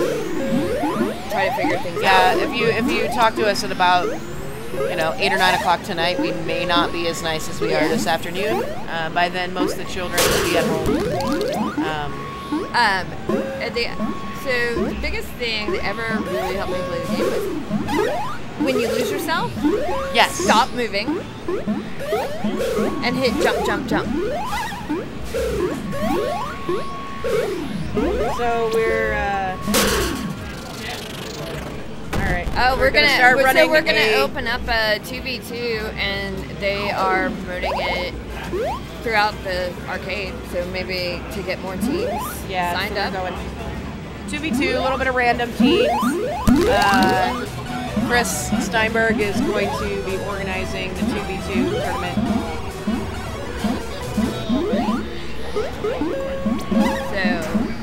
So I think right now they're just kind of drafting. Yeah. They're like, oh, I see this person, that person.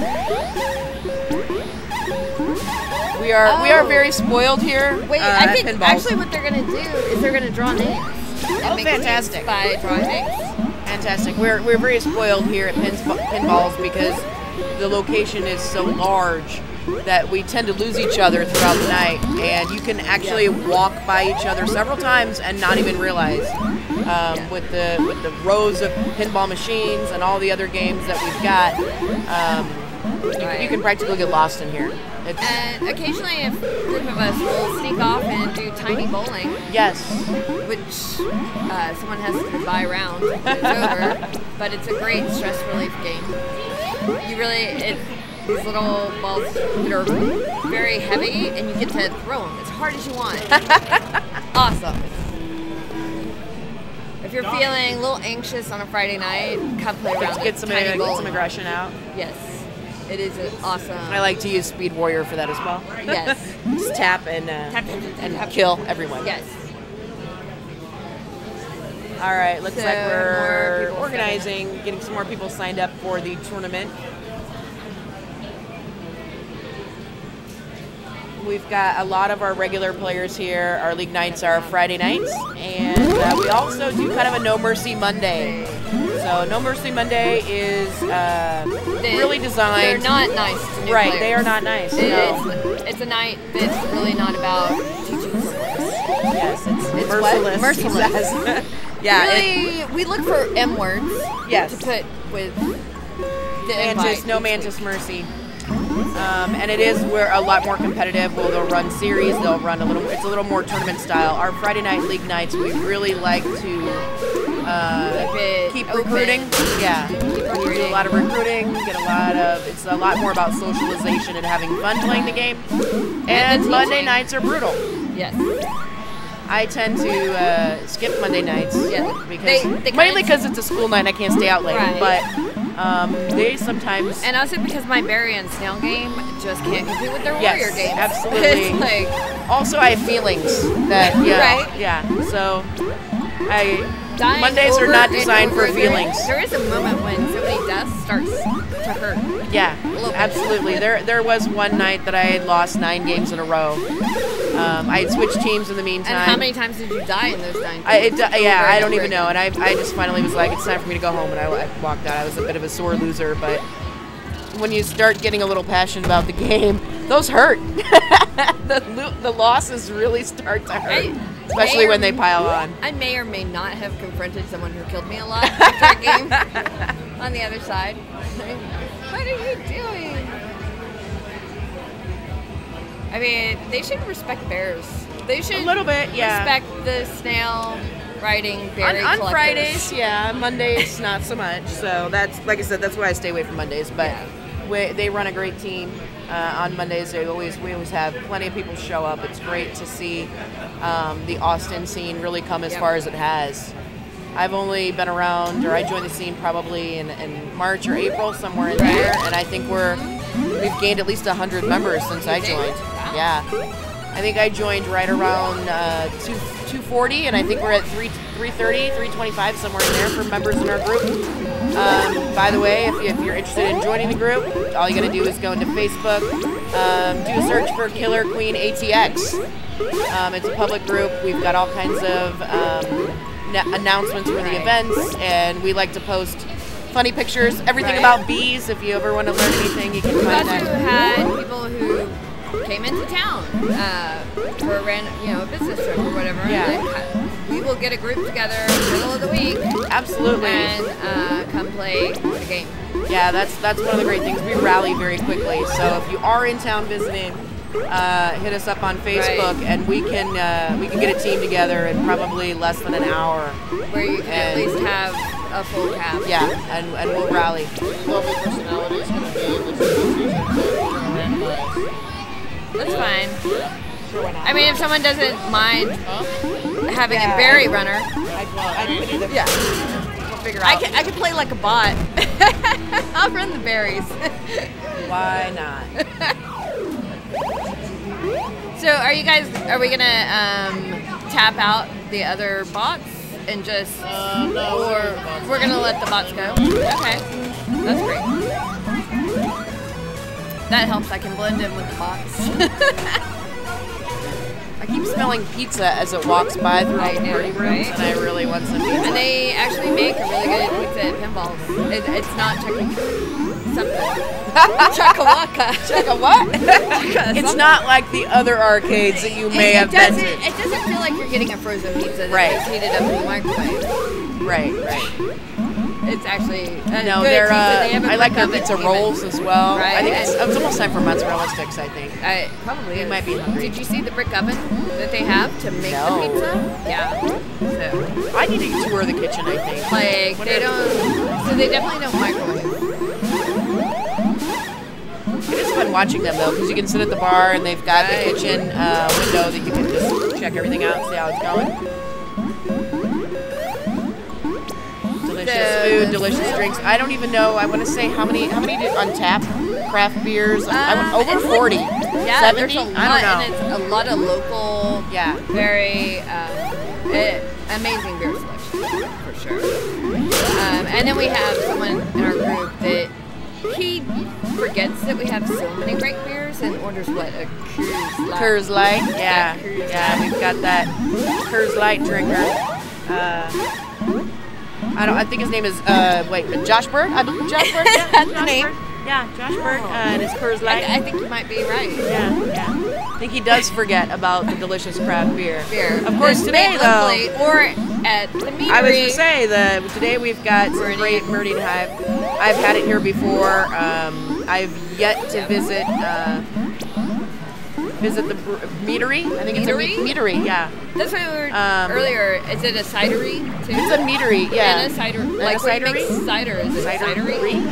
We're not sure. Someone chat in and let us know what. Yes. Please what it's called. They also do host a board game night on the last Friday of every night. So if you want to give them every night of every month, last Friday of every month, I believe it starts at 5 or 6 o'clock, and there are school nights. Not every night's Friday. Yeah, every night's Friday night. I think Katy Perry said it was. Yeah. Yeah. She might have been right. Yeah. I pity the fools that are listening to our babbling right now. All right, Killer Queen. Let's get back to the stream. All right. This we know. We do not know anything else. We do know people need to donate money. Yes. We've been holding strong at 2,200 for a little over an hour. Don't you want to be that person that makes a move even $1? Absolutely. Like $1. It would be. Yeah. Look at that. 2276. Yay! Nice high five. Let's keep it going. We are getting closer to our goal. We are now just under $400. Yes.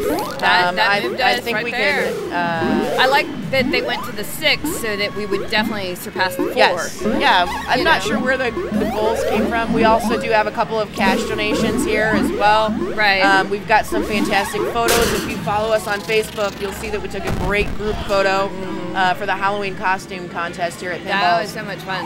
And so with your cash donation of $5 or more, you'll get your choice of photos. We've got 3 different prints. One of them is the group photo. One of them is a queen battle. That group photo looks like it was photoshopped. That was Marcelo. Shout out to Marcelo for his photography skills there. It's like the neon of the lights around here. Yes. It just gives it this amazing glow. It is a great photo, Marcelo. That's fantastic. And I can't it even. Looks like a group out of the 80s. It does. The lighting and everything. It looks like we're all photoshopped in, actually. It's right. Great. We've also got a queen battle where we had our gold queen and our blue queen do a little battle. Yep. And then also we had blue queen and gold abs, Chris and Adriana Steinberg, go through and do their own battle. So we've got a different series of photos, and come on down and make a cash donation and you'll get your pick of the photos. Of course, all the proceeds, again, going to Children's Miracle Network hospitals. And then locally it's Dell. Locally Dell's, yes. Our blue queen, Adriana, actually won a prize that night. Yes, for yes. her costume. You should look it up. It was great. Really, really well done. They took a little. I think they're organizing. They're doing the drawing a little bit now.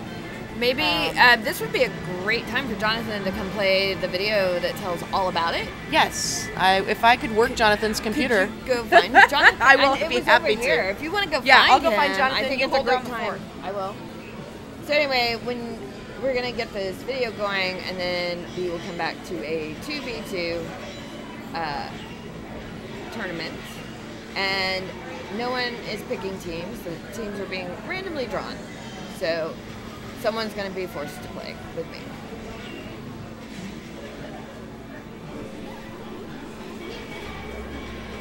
Actually, if my team wins, I will donate some more money in celebration.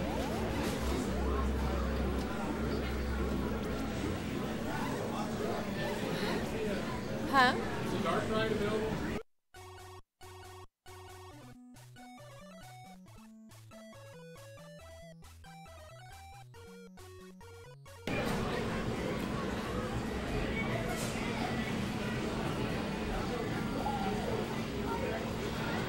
So I can actually see the guys around the corner drawing names.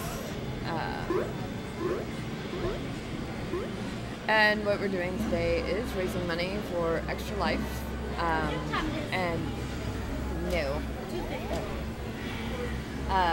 Donating to Extra Life, and the money goes to Dell Children's Hospital here in Austin. And you could sit down. Someone.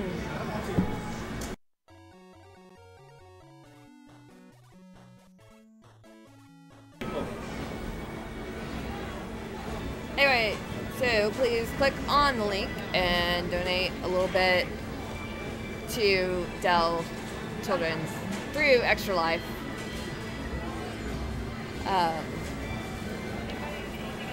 And what they do is they help with research, and they also help cover medical costs and things for kids that are sick now.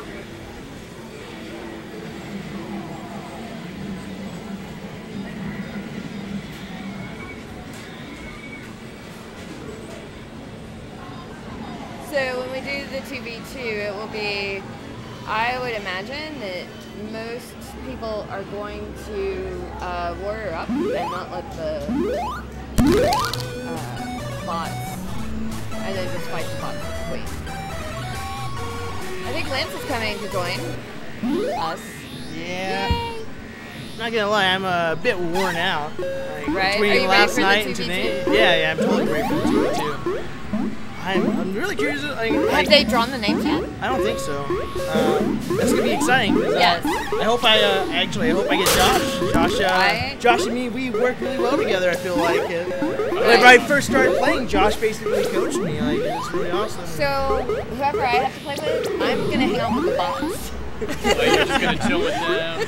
Just run berries and bots. I'm just gonna blend in with the bots. That's my plan. Do not expect on any warrior. Kinda sneaky. Yeah. Be like, I thought it was 2v2. No, it's 4 bots. Strategy. Yeah, how do you do 2v2? Do you want the person to warrior or help the bots push it unexpected? You would probably want the person to warrior. Hey. However, going like I guess you need more glitter. Right. I don't sparkle. I just need to go spend a few minutes in the sun. Oh, yeah. And then I'll glow. Yeah? Yeah, I'm taking a break. I feel like I've literally not stopped I am playing. so glad someone's taking a break because talking to yourself really doesn't work. Yeah, well, I mean, I'm totally down to play like for 16 hours straight, but at the same time, like, well, I mean, I'm tired. you have to drink some malicious, some delicious Meridian meat. Yeah, this is like my 5th Meridian Hive drink. Like, it's good. It's going to a good cause, It is. and it's actually so delicious. Good. Like, I'm really happy with how good this meat drink is. Drink for like, the children. Yeah, that's right? what we say. I mean, when you drink, you should drink for the kids. If you're gonna drink, at least have a good reason to do it. But yeah, the orange blossom is great. Yeah, that's what I'm drinking right now. Jonathan was saying that they have a berry one. Yeah, so there's the blackberry. It's called Rhapsody. Oh, Rhapsody. That's really good. So far, my favorite was, I don't know what it's called, but it's the green can. It's very chill and very nice. Yeah. And again, they said it was a hop one. Right, yeah, but like the hops aren't like very noticeable. Like, I'm a big IPA drinker. No, right? Yes, and so, I thought I was, and then I realized, no, I'm not really. Well, so like, I'm super used to hops, so like whenever I drank that, I was like, oh, this is very mild. Like, not bad at all. This is kind of like a really crisp, sweet wine. Like, you can take it out in the summer at the pool. Oh, it would be really like this. perfect. Yeah, because it's this one and the other one. They're super light. Like the blackberry one, I don't think I would drink outside, but this one I could drink on the lake or something like that. Yeah, definitely. It'd be so good. And the best part is Meridian Hive donated the 3 cases. Yes. So they're helping raise money. All proceeds go to or they're making us donate more than we planned to. Yeah. My wife was like, I donated onto, today after the Extra stream Life started. site where and I was like, have I'm donating too because I'm buying a crap ton at the Meridian Hive. Yeah. I'll donate, I don't know, $20, $30, $40 day of. Exactly. I think I've spent, besides Meridian Hive. Are we ready to play a video to tell them about Extra Life while we finish setting up? Although they might be interested also, in real drawing quick, I do want to shout out Pinballs for allowing us to use their place as a venue. Plus, they've always been pretty legit.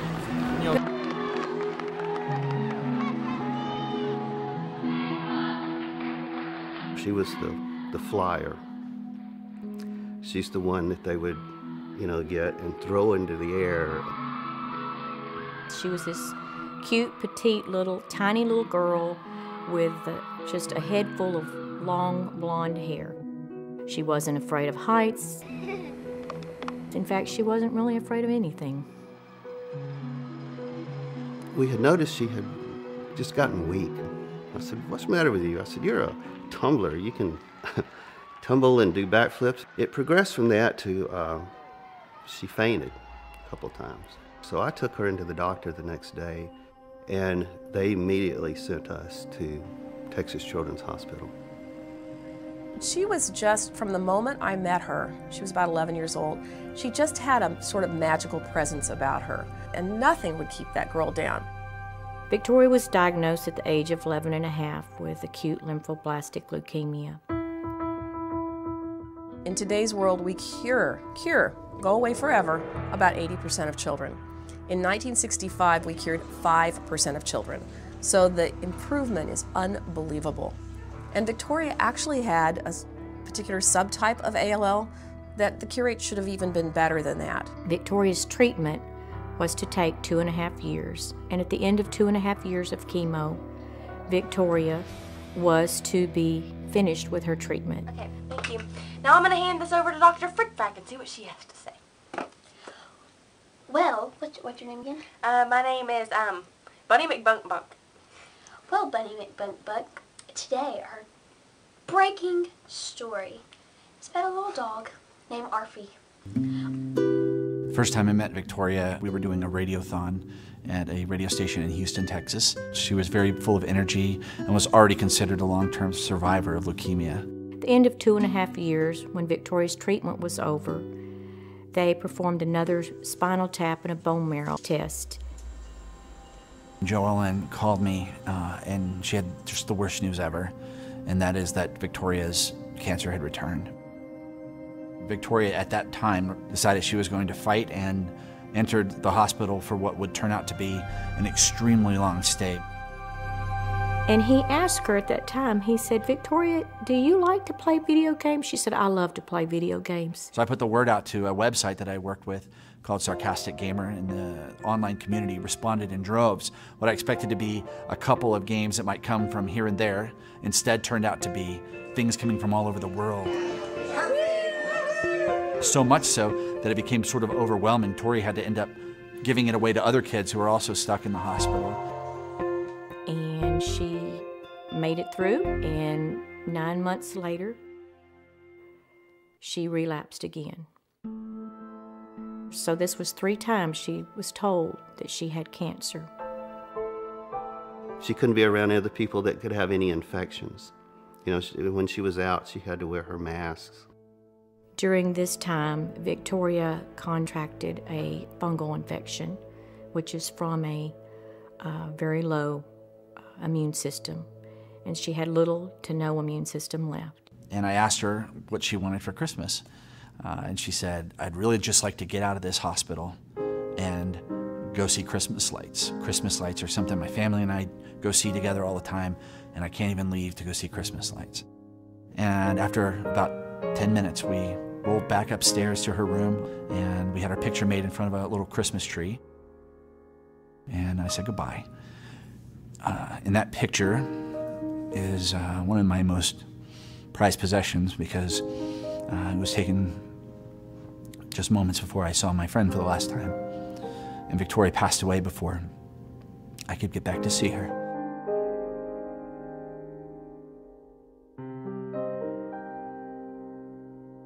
Victoria passed away on January 21st, 2008, after a 4-year battle with leukemia, failed bone marrow transplants, and fungal infections. It was as a result of Tori's death, sitting at her funeral, that I made up my mind that I needed to be doing this, not just a couple days a year with a radiothon, that I needed to be doing this with my life. Doc wanted to do something special for Victoria, in memory of Victoria. And he came up with a fundraiser called Extra Life. And this fundraiser would be for the gaming community. it just occurred to me that gamers should be able to do the things they love to help sick and injured kids as well. And so Extra Life was born. 1,200 gamers showed up on October 15th in 2008.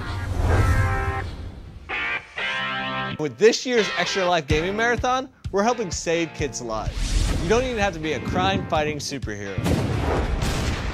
Each and every year afterwards, it continued to grow. Gamers responded by being able to game for their local hospitals. The next year, 4,500 gamers showed up, raised almost $500,000. The year after that, it was 15,000 gamers raising $1 million, and the next year, 17,000 gamers raising $2.1 million. Then in 2013, over 40,000 gamers came together to raise over $4 million. Video games are like the #1 form of entertainment on planet Earth, have been now for quite a while. Anyone could be involved in Extra Life. Gamers aren't that pale kid in mom and dad's basement. They're mom and dads, they're aunts and uncles. A young child to an older adult to a grandparent. You can take all that fun of playing games for 24 hours and reach out to your friends and bring them to your environment. Or if you want to play a board game, a card game. The funds that Extra Lifers raise can go to a variety of purposes in the local area at the local hospital. So maybe your extra $20 or your extra $50 goes to curing 87% of children with leukemia. They might buy an isolette for a baby that is born the size of a cell phone and has to fight for its life. I can guarantee you that that money goes directly back to these children to keep this from happening again to someone else's child.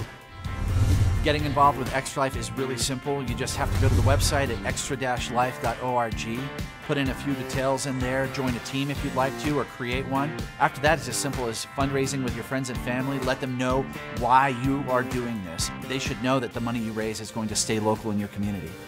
We never will truly lose Victoria because she will live for all of us through this.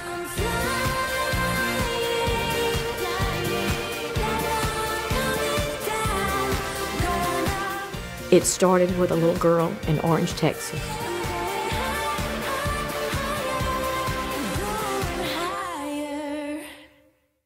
I think that's all we have to say for today. All we have to say today, so we'll see you you tomorrow later at on. news at whatever time it is. At Victoria's house. Bye.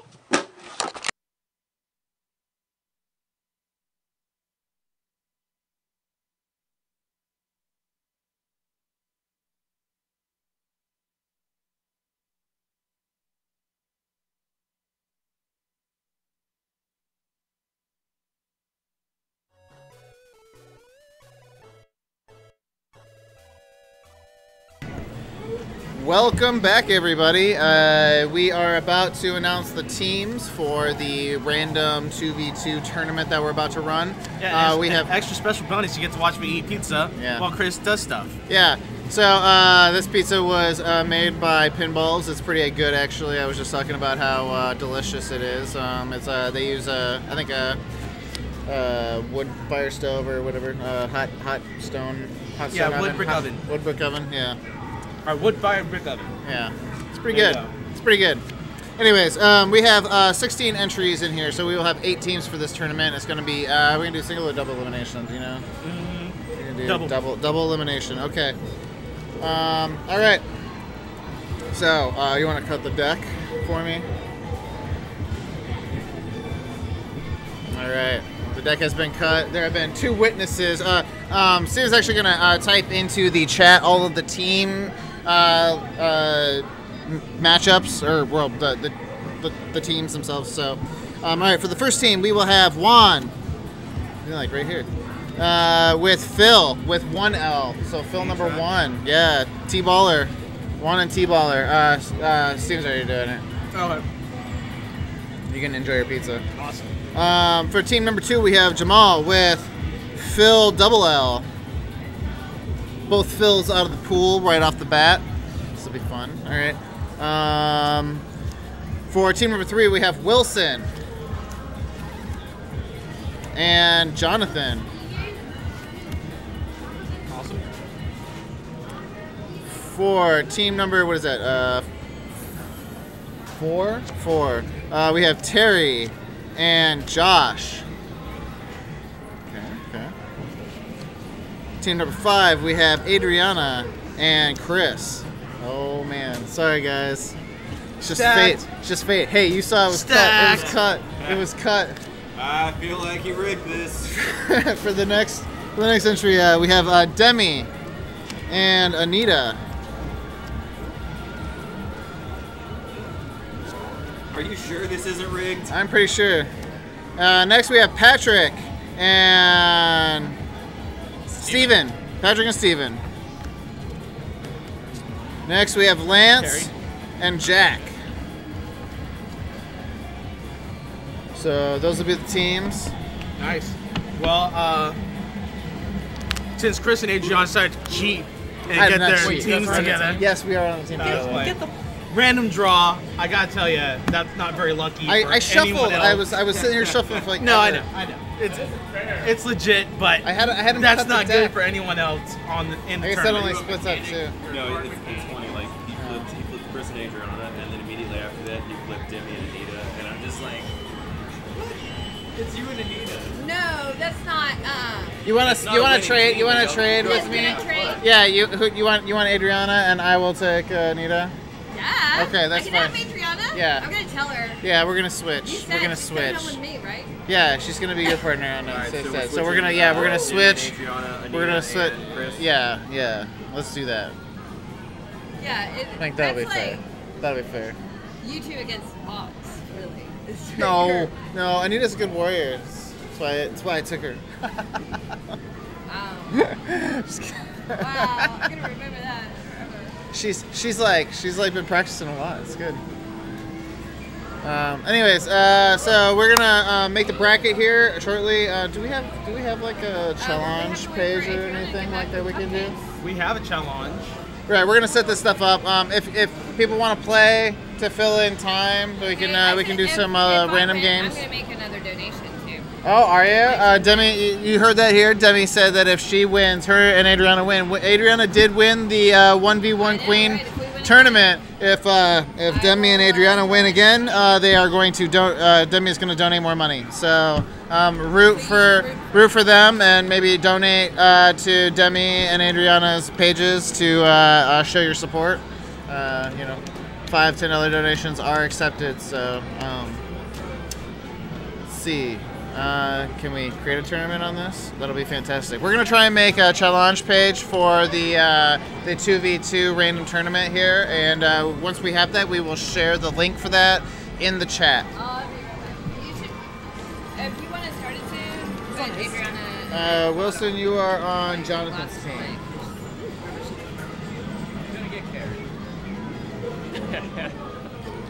Get gate, don't die. It's always a strategy. Get gate, don't die. Maybe hold that gate once in a while. Don't leave your bears hanging.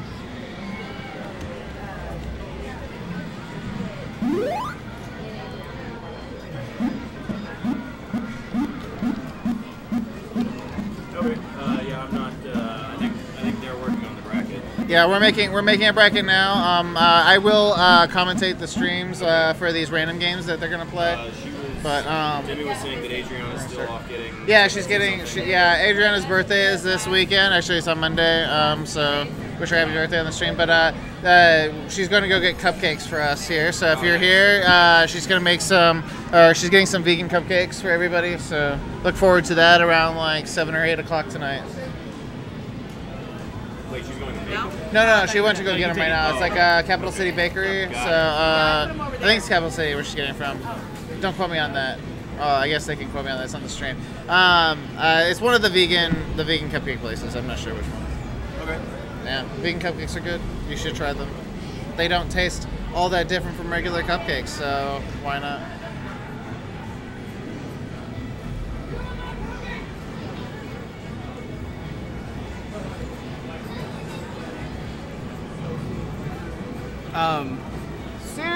Will you read the names back to me?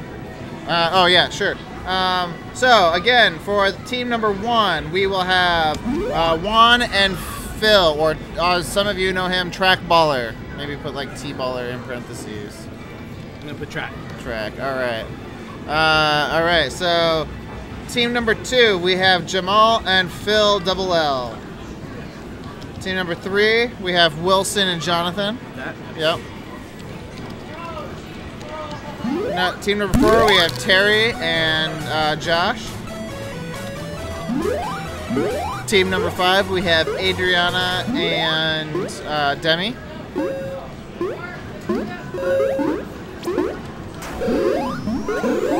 Team number 6, we have Patrick and Steven. Team number 7, we will have Anita and Chris. And team number 8, we will have Lance and Jack. Actually, I think I had Anita and Chris and the other ones. It's okay though. Actually, yeah, I think you can move them up. Switch Anita and Chris and Patrick and Steven. No, Lance and Jack go at the bottom. There we go. Okay.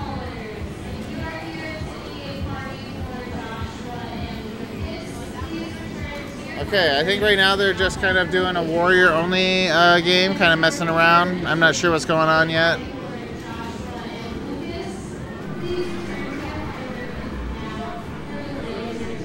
Are you guys just doing warriors? Are you guys just doing warriors, Josh? It appears that they are just going to mess around for a minute. A little bit of training. I guess I'll take the opportunity right now to talk a little bit about what Killer Queen actually is. Since they are flying around, I can kind of use this as a good example of what's going on. So Killer Queen is a 10-player arcade game. It's only available in arcades and private cabinets around the United States. It was developed by Joshua Debanis and Nikita Mikros. So